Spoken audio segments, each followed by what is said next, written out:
Masasabi ko pong isang napakagandang desisyon ang ginawa ni Christian at ni Crisilda sa harap ng Diyos. Sa 8 bilyong nakasilong, ikaw ang aking nakasalubong. Pero sa harap ng Diyos, isang napakagandang desisyon na sila po sa loob ng 23 years ay nagpasya sila na hingin ang basbas ng may kapal. Tanong, paanong Pagsasama natin, lahat na siguro pinag-awayan natin. Salamat dahil nandiyan ka para alalayan ako sa mga panahon na may pinagdadaanan ako. paano nangyari sa akin na patingin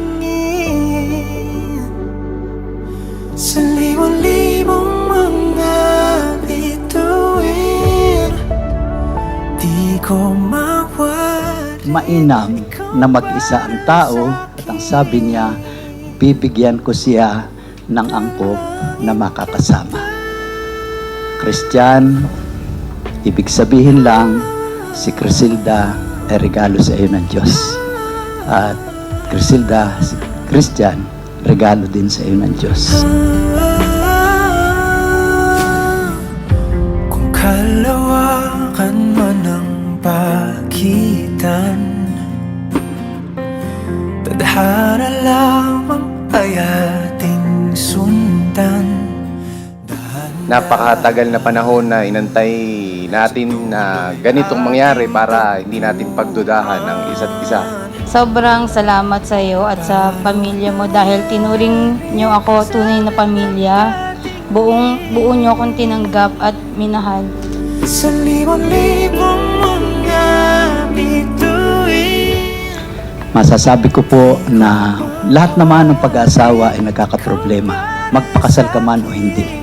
Pero ang mahalaga, kung kinikilala ninyo ang ating Panginoon na siyang dakilang manlilikha, ang may-ari ng ating buhay, ang may plano ng ating pag-aasawa, at siyang nagbibigay ng mga kapartner natin sa buhay, siguro po, walang reason para hindi natin hingin ang basbas ng may kapal bago tayo pumasok sa pag-aasawa.